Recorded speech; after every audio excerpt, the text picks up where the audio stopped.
Donc, bonjour à toutes et à tous, et merci d'être présentes et présents aujourd'hui pour cette remise de prix et ma présentation. Donc, je voulais d'abord remercier vivement Sonia Gadi et Morgane Daudier pour l'organisation de cette remise de prix. Le jury du prix André Prudhomme qui m'a adressé des très belles félicitations, donc je remercie, et Serge Planton pour le discours et l'introduction et la remise de prix. Finalement, je voulais aussi remercier les personnes qui ont contribué à cette thèse, parce que je la vois vraiment comme un travail collectif. Donc mes directeurs de thèse, mes collègues dans les laboratoires français et étrangers, ainsi que, plus largement, mon environnement amical, familial et affectif.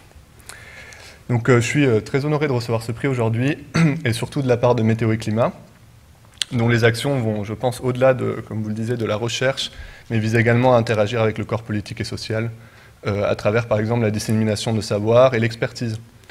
Donc je voulais juste, avant de commencer ma présentation de thèse, mettre en avant l'importance qu'a eu à mes yeux, à la fois en tant que doctorant et maintenant en tant que chercheur, le travail de prise de recul critique sur ma pratique scientifique et sur la façon dont nos savoirs sont produits et interagissent avec les structures sociales et politiques. Donc, en effet, notre savoir est politique, de par la façon dont il est produit, les axes qu'on choisit de recherche, les positionnements qu'on peut avoir en tant qu'expert. Et il me semble donc important, individuellement en tant que scientifique, mais aussi généralement en tant que communauté, d'en avoir conscience et d'en débattre. Et d'autant plus dans notre communauté, étant donné le contexte de dérèglement climatique, qui implique une demande politique et sociale forte et urgente sur les chercheurs. Donc par exemple, pour citer un climatologue, Hans van Storck, notre production de savoir elle se déroule dans des conditions dites post-normales, du fait de cette pression qui s'exerce sur nos travaux. Donc moi, dans ma démarche personnelle, ces réflexions, elles ont abouti à mon implication dans l'atelier d'écologie politique toulousain, la Técopole, qui est un laboratoire interdisciplinaire qui regroupe des climatologues, des biologistes, des historiens, des historiennes, des sociologues, et qui vise à réfléchir collectivement à ces questions, donc relations entre sciences, société et politique, les verrous et les leviers qui permettent de faire face à cette urgence climatique. Et donc ces interactions, elles m'ont énormément apporté pendant mon parcours, à la fois d'un point de vue personnel, mais aussi de ma pratique scientifique. Donc je souhaitais aujourd'hui simplement adresser un mot d'encouragement aux chercheurs, aux jeunes chercheurs, pour vous encourager à faire cette démarche de prise de recul interdisciplinaire, en espérant que ça vous apportera autant que ça m'a apporté pendant mon parcours, et que collectivement on arrivera à forger des nouvelles idées qui nous permettront d'aborder les questions sociales et politiques inhérentes au changement climatique. Donc merci. Après cette petite introduction, je vais passer à ma thèse, qui a porté donc, sur des modèles théoriques pour décrire l'interaction vent-vague et les flux air-mer. Donc thèse qui a été encadrée par Jean-Luc Rodespelger, Guillaume Lapère, Bertrand Chaperon et Louis Marié, et que j'ai réalisé entre le LOPS et le LMD à Paris, donc surtout au LOPS. Alors, pour introduire mes travaux, je vous montre donc des images de la surface de la mer. Donc la première chose que je veux mettre en avant, c'est que la surface de la mer est multi-échelle. Donc sur ces images, vous voyez qu'on a des échelles de vagues de taille et de vitesse différentes qui se superposent, et aussi que la géométrie et la cinématique et la dynamique de la surface de la mer est fortement couplée au vent. Donc ici, par exemple, on passe d'une surface plutôt lisse, dominée par des vagues courtes et donc lentes pour des vents faibles, à une surface où les vagues deviennent de plus en plus grandes et déferlantes au fur et à mesure que les vents s'intensifient. Donc ce qu'on voit ici, c'est le forçage local du vent sur la rugosité de surface, et en particulier sur ce qu'on appelle les vagues de vent, donc les vagues, on va dire, inférieures à 5 mètres de longueur d'onde, ou 10 mètres de longueur d'onde. Donc ça, c'est les vagues sur lesquelles je me suis concentré au cours de ma thèse. Donc inversement, la surface va rétroagir sur la turbulence et donc sur le vent. Et donc j'illustre ce propos par des mesures en laboratoire ici. Donc les vagues sont en gris et en couleur, ce sont des instantanés de la vitesse dans la couche limite turbulente. Et donc ce qu'on voit, c'est qu'en aval de la vague, on a un changement dans la turbulence et un changement qui est quantitativement et qualitativement différent en fonction de la pente de la vague en dessous du flot. Donc au final, on a un couplage entre vent et vague qui va déterminer, in fine, les flux de quantité de mouvement, qui est la quantité qui a fait l'objet de ma thèse. Donc les flux de quantité de mouvement définis comme la corrélation entre vitesse horizontale et verticale, turbulente, ce qui implique de choisir une moyenne. Donc en théorie, on aimerait prendre la moyenne d'ensemble de Reynolds. En pratique, on prend une moyenne temporelle ou spatiale. Alors ces termes, donc, vous le savez, ils sont importants parce que, par exemple, les flux de quantité de mouvement interviennent comme terme source dans l'équation de tendance du vent moyen. Et donc dans les modèles numériques, il faut les paramétriser. Et donc de quoi dépendent ces paramétrisations? Elles vont dépendre au premier niveau du modèle de ce qui se passe en dessous, dans ce qu'on appelle la couche limite de surface, typiquement les 10 premiers mètres de l'atmosphère. Voilà. Donc dans ces 10 premiers mètres, si maintenant on commence à réfléchir à ce qui se passe quand on met des vagues au lieu d'un seul plat en dessous de la turbulence, les vagues vont avoir un effet sur les tourbillons, donc vont directement modifier les flux par cet effet direct, comme je l'ai illustré tout à l'heure avec ces images en laboratoire. Les vagues vont également affecter le vent moyen, et finalement elles vont affecter de façon plus compliquée l'échange d'énergie entre vent moyen et turbulence. Et donc, au final, tous ces effets combinés vont changer les flux de quantité de mouvement. Alors cet effet des vagues sur les flux, je l'illustre ici avec des mesures en mer, donc ce sont les points rouges, donc des flux de quantité de mouvement en fonction du vent moyen à 10 mètres, dans lequel on a enlevé la stabilité, l'effet de stabilité. La première chose qu'on voit sur ces mesures, c'est qu'on a une tendance qui se dégage, donc c'est la courbe noire, qui est également la paramétrisation Coard 3.5, et donc le meilleur ajustement à ces points. Alors, cette courbe noire, si maintenant on la compare à ce à quoi on s'attend au-dessus d'un mur plat, on voit que les flux sont augmentés en présence de vagues, donc physiquement, comme je pense que c'est Sophia qui le disait tout à l'heure, donc la mer est plus rugueuse, donc elle va générer plus de turbulences, donc plus de flux. Mais si on voit la chose à l'envers, c'est aussi pour un flux de quantité de mouvement donné, on va avoir un vent qui va diminuer parce que la mer est plus rugueuse. Donc dépendant de comment on lit ce graphique. Et donc cette courbe noire de flux de quantité de mouvement due aux vagues, elle est importante, donc d'une part parce que c'est la courbe de la paramétrisation Coard, mais également parce qu'elle est explicable par des modèles théoriques qui décrivent le couplage entre turbulence et vagues.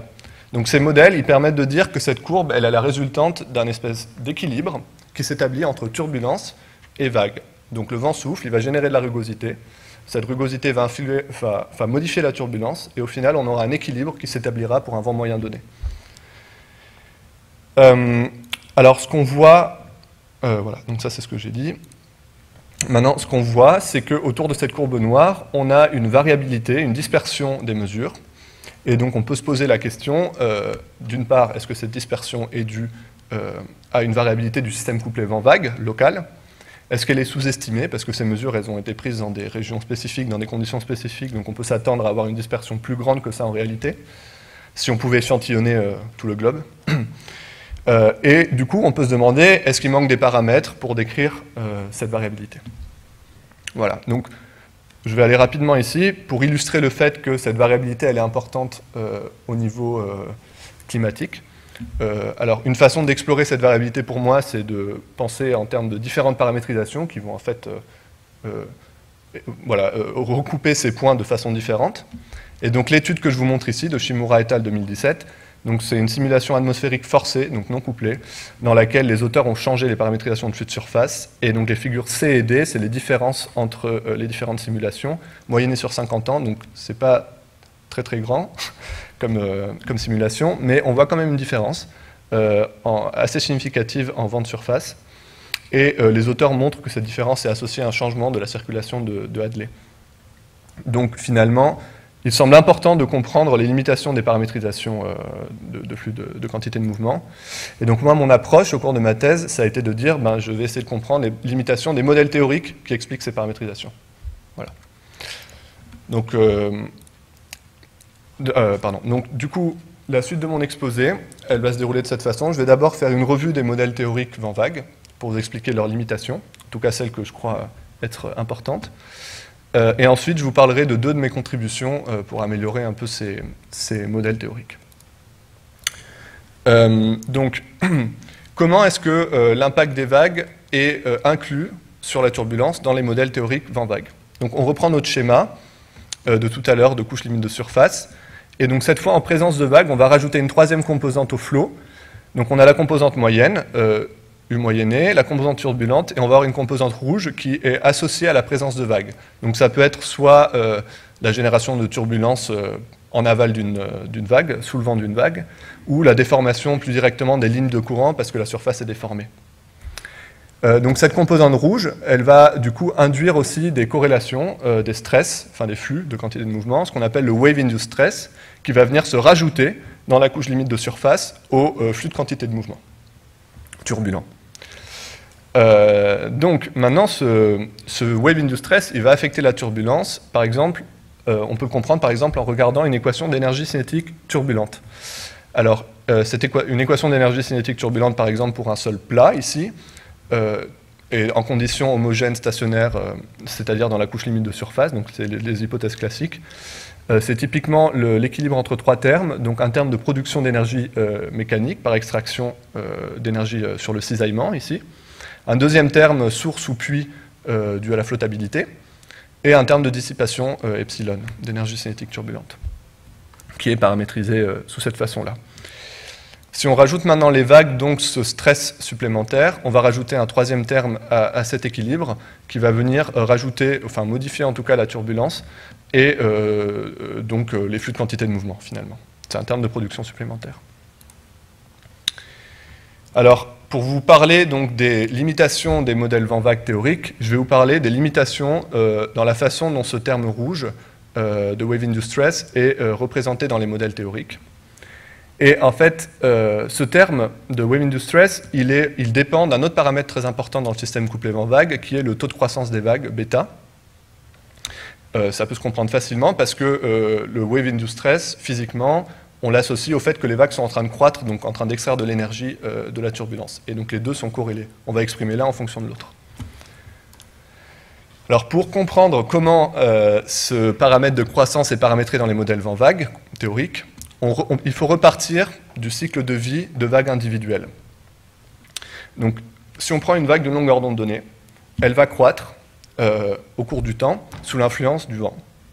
Elle va croître, ce qui veut dire son amplitude augmente. Donc, vu que la longueur d'onde est fixée, c'est sa pente qui augmente. Okay, donc, elle augmente jusqu'à une pente critique, à partir de laquelle elle va commencer à déferler, parce qu'elle est instable, et dissiper son énergie. Après, on recommence le cycle avec une croissance à partir d'une amplitude faible jusqu'à la pente critique. Donc ça, c'est une façon simplifiée de voir ce cycle de vie des vagues individuelles. Et statistiquement, si on veut décrire ce processus, on va s'intéresser au spectre de vagues, qui va décrire l'énergie moyenne contenue dans une longueur d'onde donnée de la surface. Et on peut écrire une équation pour ce spectre de vagues qui sera un équilibre entre apport d'énergie par le vent et dissipation par déferlement, pour les vagues de vent qui nous intéressent. Donc on appelle, pour les vagues de vent qui nous intéressent. Donc on voit déjà, à travers cette discussion, que le taux de croissance des vagues, il est relié ici à la dissipation des vagues, et il dépend vraiment de ce cycle de vie individuel. Et c'est d'autant plus compliqué qu'en fait, au cours du cycle de vie, la pente des vagues change. Donc théoriquement, la turbulence en aval de la vague va changer, donc le taux de croissance va changer au cours de ce cycle de vie. Donc dans les modèles vent-vague, ce qu'on va avoir, c'est une espèce de représentation moyennée de ce processus élémentaire au cours de ces cycles de vie complexes. Mais si on regarde les taux de croissance de vagues, dont le wave-induced stress, qui est utilisé dans ces modèles théoriques, on s'aperçoit qu'ils ont quand même des limitations. Alors ces modèles, ils ont été développés pour les modèles qui décrivent ce taux de croissance des vagues, donc c'est des modèles théoriques. Ils ont été développés pour des vagues monochromatiques de pente faible. Et même dans des conditions de laboratoire, quand on compare les résultats de ces modèles à des données, on a encore des incertitudes. Alors ici, je vous montre deux des modèles les plus utilisés, on va dire, donc le modèle de Miles et de Belcher et Hunt, en noir et en pointillé, tracés en fonction de données prises dans des conditions très contrôlées. Alors on voit que la tendance en moyenne des données est expliquée quand on est en axe logarithmique. Maintenant, si on se place en axe linéaire et qu'on renormalise le taux de croissance, on voit qu'on a quand même de la dispersion qui ne semble pas être expliquée tout à fait par ces modèles. Donc ce que je veux mettre en avant ici, c'est que même pour des choses aussi élémentaires que le taux de croissance des vagues, on a quand même des incertitudes. Alors si on peut rajouter une couche de complexité, parce que si maintenant on se place dans une mer réaliste, on va avoir une superposition d'échelles différentes, comme je disais au début, et les processus de taux de croissance de vague dépendent quantitativement et surtout qualitativement de l'échelle de vague que l'on considère. Donc si on se place maintenant dans des conditions réalistes, on peut se dire que les processus de croissance vont interagir entre eux au niveau des différentes échelles de vagues qui sont en train de croître au même temps. Et de plus, les vagues grandes vont avoir tendance à moduler la pente des vagues plus courtes, donc ça va rajouter une interaction d'échelle au niveau des vagues. Donc au final, on a une complexité à la fois au niveau du cycle de vie élémentaire de la vague, mais encore plus quand on regarde un état de mer multi-échelle. Et cette complexité, elle n'est pas explicitement incluse dans les modèles théoriques vent vague. Alors c'est inclus sûrement de façon moyennée en réglant les paramètres, etc. Mais ce n'est pas explicitement écrit. Donc ça, c'est quelque chose qu'on a discuté dans un papier de revue en 2022. Et donc voilà ma conclusion sur les limitations des modèles vent vague. On n'a pas de représentation explicite du cycle de vie complexe qui dépend des processus non stationnaires qui arrivent au niveau d'une vague individuelle et de ces interactions multi-échelles. Alors, moi je pense que c'est problématique parce que ça rend difficile l'étude de la sensibilité du système couplé vent vague à des paramètres extérieurs. Donc, dans le reste de ma présentation et de ma thèse, j'ai utilisé un modèle théorique de turbulence atmosphérique qui est multi-échelle pour améliorer notre compréhension théorique de ce système couplé vent vague et donc aller un peu au-delà de ces deux limitations. Et donc cette étude m'a mené à deux résultats à deux échelles différentes. Donc d'abord, à l'échelle des vagues courtes, je me suis intéressé à représenter l'effet du déferlement sur la turbulence et comment cela allait affecter le système couplé vent vague. Et à l'échelle des vagues longues, ensuite, plus longues, des vagues de vent longues, c'est-à-dire 10 mètres, comment celles-ci allaient intervenir dans le système couplé vent vague. Donc ça, c'est les deux résultats qui sont sortis de ma généralisation théorique. Alors, j'ai dit que j'ai utilisé un modèle théorique de turbulence atmosphérique pour ma thèse. Alors, le modèle de turbulence, c'est le suivant, c'est très simple. On se replace dans la couche limite de surface et on veut décrire l'équation d'énergie cinétique turbulente. Donc, on veut trouver les flux de quantité de mouvement. On connaît le cisaillement. À l'étape où on en est, on connaît le cisaillement, la stabilité s'il y en a. Et il nous manque une paramétrisation de la dissipation d'énergie cinétique turbulente. Alors l'idée de ce modèle théorique, c'est de considérer des tourbillons qui sont dits attachés à la paroi lorsque l'on veut calculer les flux de quantité de mouvement à une distance donnée de la paroi. Donc par exemple, ici à la distance rouge, là, on va considérer des tourbillons qui touchent la paroi et dont l'extension horizontale fait 2 fois la distance à la paroi à laquelle on se place. Et là, si on calcule les flux à la hauteur verte, on va considérer cet autre type de tourbillon. C'est ce qu'on appelle des tourbillons représentatifs. Et on va se servir de leur géométrie pour paramétriser l'équation la dissipation d'énergie cinétique turbulente. Donc ici, la dissipation d'énergie cinétique turbulente à une hauteur donnée de la paroi va dépendre de l'extension verticale et horizontale de ces tourbillons. Donc l'extension verticale, elle dépend de la distance à la paroi. Et maintenant, si on est en condition neutre, c'est-à-dire sans stabilité, on fait l'hypothèse que ces tourbillons sont isotropes, donc c'est-à-dire que leur extension horizontale est la même que leur extension verticale, et en déroulant le modèle, on va retomber sur les lois de paroi classiques. Donc ça, c'est un modèle qui a été développé par Gabriel Catoul, entre autres, et il est intéressant parce qu'il est relié à une représentation spectrale de la turbulence, une représentation multi-échelle au travers de budgets turbulents à des échelles données. Alors, je ne parlerai pas du tout de ça dans ma présentation, je n'ai pas le temps. Et donc, si vous voulez voir cet aspect de ma thèse, il y a 2 papiers là-dessus. Et il y a ma thèse aussi. Donc, ça fait l'objet d'un chapitre de ma thèse dont je ne parlerai pas ici. Alors, donc venons-en à la première de mes 2 contributions. Donc, il se trouve que Bonetti et al. En 2017 ont étendu ce modèle théorique de turbulence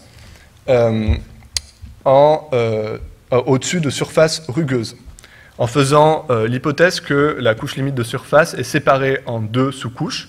La première qui est une couche logarithmique que l'on connaît bien, dans laquelle les tourbillons représentatifs dépendent de la distance, ont une extension verticale qui dépend de la distance à la paroi. Et en dessous de cette couche logarithmique, elle a rajouté une couche rugueuse, dans laquelle, cette fois, la taille des tourbillons ne dépend plus de la distance à la paroi, mais elle est fixée, peu dépend la hauteur, et elle dépend uniquement de la géométrie des éléments de rugosité que l'on considère. Donc, moi, je me suis demandé, qu'est-ce qui se passerait maintenant si on avait des vagues comme éléments de rugosité? Alors, c'est un peu plus compliqué, parce que les vagues, donc, ce ne sont pas des éléments de rugosité figés, elles vont évoluer dans le temps, elles ont une vitesse. Et à ces hauteurs-là, ce qui va compter surtout, ce sont les vagues déferlantes. C'est ça qui va conditionner le plus la rugosité. Donc j'ai fait une hypothèse. J'ai dit qu'il existait une vitesse représentative, C, associée au déferlement, et que cette vitesse contrôle le cisaillement dans cette couche rugueuse. Donc le cisaillement est entièrement déterminé par une vitesse qui est associée au déferlement. En déroulant le modèle théorique de turbulence, je suis tombé sur deux résultats. Donc le premier est que la vitesse moyenne du vent en haut de la couche rugueuse doit être égale à la vitesse C représentative. Et le deuxième, c'est le vrai résultat cette fois, c'est que la vitesse C, elle est proportionnelle au flux de quantité de mouvement. U star, donc c'est le flux de quantité de mouvement en haut de la couche limite, avec un facteur plus ou moins égal à 2,5. Alors, donc, j'ai trouvé du coup une vitesse représentative en la reliant à des mesures bulk de la couche limite, donc les flux de quantité de mouvement, ou de façon équivalente, le vent à 10 mètres, si on transforme les deux avec un coefficient de drag, par exemple. Donc si maintenant on regarde le type de vitesse, l'ordre de grandeur des vitesses de phase que l'on obtient avec cette relation, on a des vitesses de phase qui correspondent à des vagues qui sont courtes, qui font entre quelques centimètres et quelques mètres. Donc ça, c'est en convertissant la vitesse de phase en longueur d'onde avec la relation de dispersion. Ce qui est une hypothèse, hein, mais que je fais ici. Alors, ces vagues courtes qu'on a trouvées, en fait, donc c'est les vagues qui déterminent le plus la rugosité. Quand visuellement on regarde la surface, par exemple, si vous voulez appliquer l'échelle de Beaufort pour déterminer le vent en regardant la mer, vous allez regarder le changement dans les propriétés dynamiques et cinématiques des vagues qui font à peu près cette longueur d'onde-là, donc les déferlements, quoi.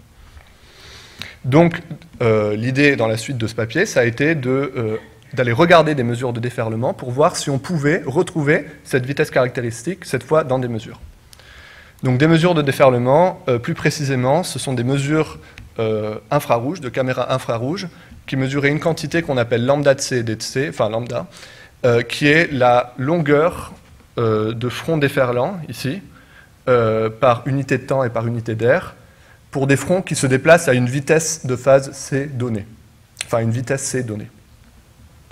Donc on a utilisé ces mesures de cette quantité, et donc elles sont représentées ici en fonction du vent à 10 mètres. Donc les couleurs correspondent à une vitesse de phase donnée. Donc là, on regarde l'évolution de la densité de déferlement pour une vitesse C donnée, une vitesse de front déferlant donnée. Alors on s'aperçoit que la densité ne croît pas linéairement, mais elle subit une augmentation abrupte lorsqu'on atteint un certain seuil en vent, et puis on a une saturation pour des vents plus forts. Et cette saturation, elle intervient pour des vents de plus en plus forts au fur et à mesure qu'on considère des vagues de plus en plus longues, ici, si on descend dans les couleurs. Alors plus quantitativement, si on se place à un vent donné, ici, et que l'on regarde le gradient de cette quantité-là en fonction du vent, donc comment elle varie lorsqu'on a un changement de vent, on s'aperçoit que, en fonction de la longueur d'onde, on a vraiment, ou de la vitesse des fronts déferlants, on a vraiment une échelle qui ressort très fortement parmi les autres. Et donc cette échelle, c'est l'échelle des vagues qui sont le plus sensibles à des variations de vent pour un vent donné. Et cette échelle, elle augmente en fonction du vent. Donc pour des vents plus forts, ça va être des vagues plus longues qui vont être sensibles à des variations de vent. Donc cette échelle-là, c'est ce que j'ai extrait dans les données et que je compare maintenant au modèle théorique. Donc ça, les données, c'est les traits rouges et le modèle théorique, c'est la courbe noire. Et on voit qu'on a un bon accord, au moins en tendance. Et donc ça nous incite à dire qu'on a trouvé une vitesse de front déferlant qui semble caractériser ce couplage vent-vague pour un vent donné. Alors, ce résultat, il est un peu troublant. Pourquoi est-ce qu'on a cette vitesse qui apparaît? Donc, je voulais aller un peu plus loin là-dessus aujourd'hui. en revenant pour cela au cycle de vie individuel des vagues. Donc je vous disais, on a des vagues qui croissent sous l'action du vent, puis elles vont déferler quand elles atteignent un seuil critique. En fait, ce seuil critique, il dépend du vent lui-même parce que le vent en soufflant va créer ce qu'on appelle du drift, de la dérive de surface, donc une vitesse, enfin plutôt un cisaillement très proche de la surface, une dérive Q qui est reliée ici au flux de quantité de mouvement ou au vent, si on préfère. Et la pente critique que les vagues d'une longueur d'onde donnée ou d'une vitesse de phase donnée doivent atteindre avant de déferler, elle dépend de la vitesse relative de ces vagues par rapport à la dérive. Donc, plus on a des vagues qui sont proches de la dérive en termes de vitesse, plus leur pente critique va être réduite, et donc plus elles vont avoir tendance à déferler tôt dans leur cycle de vie. Et en fait, la densité de déferlement va augmenter, vu qu'elles vont déferler tout le temps, quoi. Alors, la vitesse qu'on a trouvée avec le modèle théorique, c'est une vitesse qui est à peu près 5 fois la dérive. Donc, c'est des vagues qui sont dites quand même affectées par la dérive. Donc, on a vraiment trouvé des vagues qui sont sensibles à ce processus de dérive. Donc, pour revenir sur les courbes que je vous ai montrées là, de lambda tout à l'heure, la saturation qu'on observe, on peut l'expliquer de la façon suivante. Donc, on a une augmentation de vent, ou une augmentation à U star, c'est équivalent dans mon cadre théorique. Donc ça va causer une augmentation de une diminution de la pente critique si on se place à une vitesse c donnée. Et donc, comme la pente critique diminue, les vagues vont déferler de plus en plus, et au bout d'un moment, on va atteindre un seuil où la densité de déferlement augmente brutalement, puis elle sature, parce que les vagues ne peuvent plus déferler, quoi. Toutes les vagues de cette échelle-là déferlent déjà suffisamment. Donc pour résumer, ce que cette première extension montre, c'est qu'on part d'un profil de vent moyen ou de turbulence. Ce profil-là va créer de la dérive de vent en surface. Cette dérive va affecter le déferlement.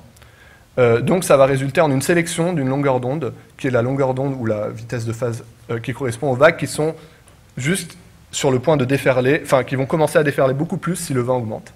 Et ce sont ces vagues-là qui vont être capables ensuite d'imprimer leur vitesse sur le cisaillement dans la couche limite turbulente, et donc de satisfaire les conditions limites dont on a besoin pour avoir nos profils de turbulence ou profils de vent moyen dans la couche limite de surface. Donc ça a été la première contribution de mes travaux de thèse, qui est de revisiter un peu le couplage vent-vague fine échelle, en mettant en avant cette vitesse de phase.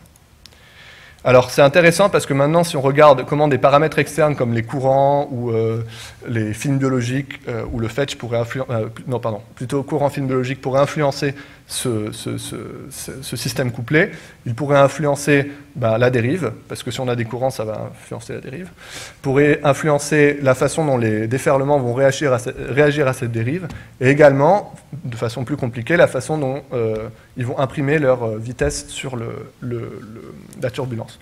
Donc on a une façon d'inclure des paramètres externes. Alors je ne suis pas allé jusque-là, mais c'est une piste, c'est une ouverture de ces travaux. Alors je vais donc rapidement maintenant vous parler de la deuxième de mes contributions, où cette fois je me suis concentré sur ce qui se passait dans la couche limite logarithmique. Donc je laisse de côté la couche rugueuse, et je m'intéresse à la couche logarithmique cette fois, en me disant, donc maintenant si on met des vagues en bas de la couche, de la couche logarithmique, qu'est-ce qui arrive à ces tourbillons dont la taille dépend de la distance à la paroi? Donc, pour cela, on revient un peu au modèle théorique vent-vague. Donc, je vous disais, la dissipation d'énergie cinétique turbulente dépend de la géométrie des tourbillons. Pour des conditions neutres, on a des tourbillons qui sont dits isotropes, donc même extension horizontale et même extension verticale. Alors maintenant, dans un autre papier, donc Catoul en 2011, a montré que si on inclut de la stabilité, des effets de stabilité dans la couche limite, il fallait prendre en compte l'anisotropie des tourbillons, donc le fait que les tourbillons allaient être écrasés ou étirés par les effets de stabilité. Donc l'extension horizontale n'est plus la même que l'extension verticale des tourbillons, et ça permet de retrouver les lois de Monin-Goukov et tout ce qu'on connaît sur les parois. Donc moi je me suis dit, est-ce que les vagues pourraient avoir le même effet que la stabilité et déformer ces tourbillons? Donc pour cela, on considère là ici une vague monochromatique, et en fait, en fonction de la phase relative du tourbillon et de la vague, on se dit en fait que la distance à la paroi n'est plus la même. Ici, on est plus proche, enfin la distance à la paroi est plus courte, et ici elle augmente. Donc statistiquement, on peut se dire que la taille effective d'un tourbillon sur une surface déformée de cette façon, ça sera le résultat d'une moyenne statistique sur toutes ces configurations possibles, avec une certaine densité de probabilité ici. Donc ça a été mon extension, ma contribution. Et donc en déroulant, on se retrouve avec une taille effective de tourbillon, qui donc dépend de la distance à la paroi avec un facteur correctif dû à la stratification. Et on a un terme supplémentaire, cette fois, qui intervient et qui dépend du spectre des vagues. Alors il ne dépend pas de n'importe quel moment du spectre des vagues, il dépend du second moment du spectre des vagues, K2, S2K, qui a un moment qui est très sensible à la pente des vagues longues. Donc des vagues de vent longues, c'est-à-dire les vagues de vent de l'ordre de 10 mètres. Donc en fait, ce qu'on a fait ici, c'est qu'on a inclus la contribution des vagues de vent longues dans cette taille de tourbillon.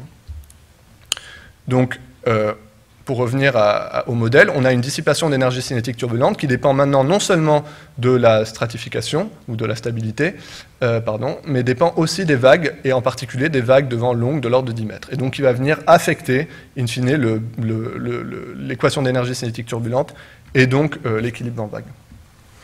Et alors pourquoi c'est intéressant, encore une fois, parce que les vagues de vent longues, elles sont aussi sensibles à des paramètres externes, par exemple à l'effet des courants, à l'effet du Fetch, dans une certaine mesure, et à l'effet des films biologiques qui vont venir couper la cascade inverse d'énergie. Donc c'est une autre façon d'inclure des paramètres, c'est une autre voie à travers laquelle on peut inclure des paramètres externes sur les flux de quantité de mouvement et peut-être expliquer cette variabilité que je vous ai montré dans l'introduction. Donc ici, je vous remontre justement cette variabilité de flux de quantité de mouvement, donc en fonction du vent à 10 mètres. Donc ça, ce sont les intervalles noirs, donc toujours les mesures dont est issu Coard, donc en noir c'est Coard, la courbe noire c'est Coard. Et en variant la pente des vagues de vent longues sur une gamme de variations qui nous a semblé raisonnable, donc c'est encore au stade quantitatif, je tiens à le préciser, on voit que les flux de quantité de mouvement dans le modèle couplé vent-vague théorique sont sensibles à cette variation et semblent pouvoir expliquer cette dispersion. Donc on a potentiellement un processus, l'effet des vagues de vent longues sur la turbulence, qui pourrait expliquer une partie au moins de ces variations de flux de quantité de mouvement, de ces dispersions de flux de quantité de mouvement. Ok, donc je vais maintenant conclure. Donc ma thèse est partie de la motivation suivante. On a des mesures qui nous permettent d'avoir des paramétrisations, et il y a une variabilité que l'on souhaiterait expliquer, variabilité qui est importante, qui semble être importante pour les modèles numériques et les modèles de climat, de temps et de climat, pardon. Et donc mon approche, ça a été de travailler sur des modèles théoriques couplant vent et vagues qui permettent d'expliquer ces paramétrisations. Donc d'abord, je vous ai montré les limitations de ces modèles théoriques en insistant sur deux éléments. Le fait qu'on a des interactions multi-échelles entre les vagues qui interviennent lorsque l'on a une surface réaliste et qui ne sont pas représentées explicitement dans les modèles, et qu'on a aussi un cycle de vie complexe qui détermine le taux de croissance des vagues. Donc la première de mes contributions... La première de mes contributions...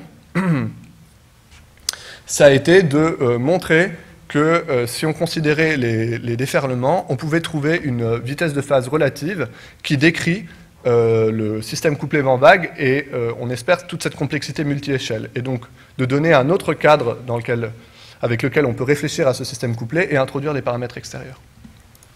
La deuxième de mes contributions, ça a été de prendre en compte l'effet des vagues sur des vagues de vent longues cette fois, donc supérieures à 10 mètres de longueur d'onde, de l'ordre de 10 mètres et supérieur à 10 mètres, pardon, sur la dissipation de TKE, et donc ces vagues de vent longues qui peuvent potentiellement introduire de la variabilité dans les flux de quantité de mouvement et expliquer une partie de la dispersion que l'on observe.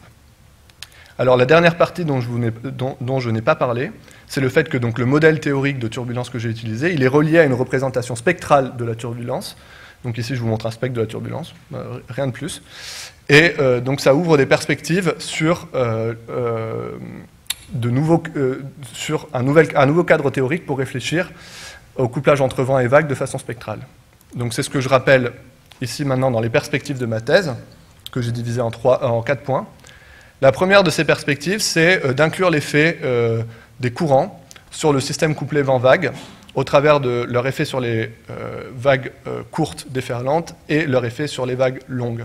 Donc ça, c'est quelque chose que je vais attaquer sur le court terme. Le deuxième point, c'est d'essayer de comprendre l'effet du choix de la moyenne sur le système couplé vent-vague et sur comment les flux sont déterminés.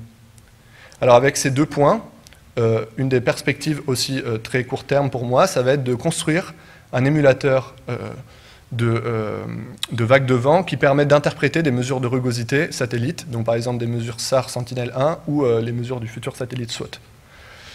Et finalement, le dernier point, qui est un peu plus long terme et un peu plus complexe, c'est d'utiliser cette description spectrale de la turbulence pour revisiter encore une fois la façon dont les vagues et la turbulence interagissent, et cette fois pouvoir vraiment réfléchir à ces interactions multi-échelles. Donc merci pour votre attention et je suis ouvert aux questions.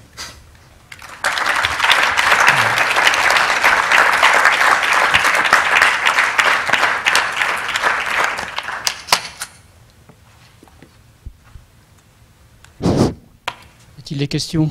Oui. Merci Alex pour cet exposé. Alors, dans ta phase de croissance et dans ton modèle de vagues de vent, tu ne parles pas d'interaction non linéaire entre vagues. Et sincèrement, c'est une phase importante dans la croissance des vagues. Hein. Comment comptes-tu gérer ce problème d'interaction entre composantes de vagues? Là, tu as parlé des vagues monochromatiques, effectivement, ça ne pose pas de problème, mais quand il y a une diversité de fréquences de vagues qui se propagent dans des zones de fréquences proches, il y a forcément une interaction non linéaire entre elles. Oui, alors, est-ce que j'ai un truc? Je suis pas sûr que j'ai une slide là-dessus. J'ai pas trié les slides. Non, non, j'ai rien. Ok.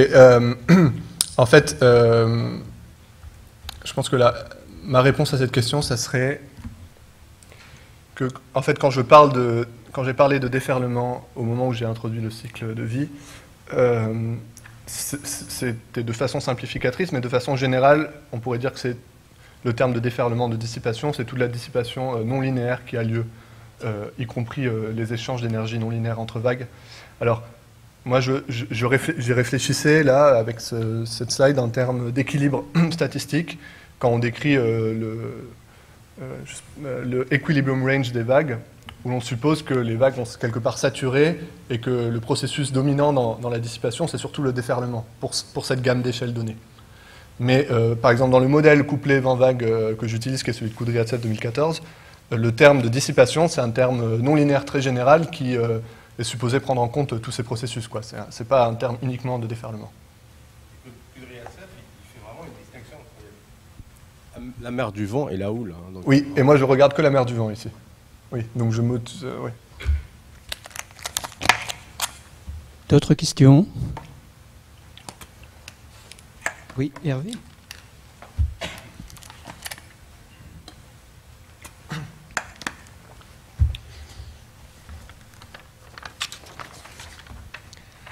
Oui, merci Alex pour ton exposé. Donc voilà, si j'ai bien compris, dans la première partie de ta thèse, donc tu as identifié une vitesse limite pour laquelle on obtient le déferlement des vagues. Ouais, une vitesse. Alors, je n'ose pas prononcer vitesse de phase, mais je me suis demandé que si, comme la vitesse de groupe, c'est la vitesse qui transporte l'énergie, est-ce que c'est la vitesse de groupe est-ce que ce serait la vitesse de groupe qui serait pertinente dans ton cas? Alors, merci pour ta question. Alors, je pense que la façon dont je visualise le processus pour le moment, c'est vraiment des déferlements qui vont entraîner de l'air dans la couche limite rugueuse, et donc en entraînant de l'air, vont imprimer une vitesse dans la couche limite rugueuse, et au final un cisaillement, parce qu'on va entraîner de l'air à une hauteur donnée, donc ça va créer un cisaillement. Et donc ça va du coup déterminer les propriétés de la turbulence. Donc moi je dirais plutôt que c'est une vitesse de phase, mais c'est une vitesse, c'est plutôt la vitesse des fronts déferlants, la vraie vitesse des fronts déferlants, quoi. Et d'ailleurs c'est cette vitesse-là que je mesure dans les données, le lambda là, de C, c'est la vitesse des fronts. Alors après je fais l'approximation pour la présentation de la transformer en vitesse de phase des vagues, ce qui n'est pas vrai, parce que voilà, les fronts déferlants ne vont pas à la vitesse de phase de la vague qui les porte, forcément, vu que ça va être modulé, etc. Donc pour répondre à ta question, je pense pas que ça... Enfin, moi, j'aurais pas dit que c'est la vitesse de groupe.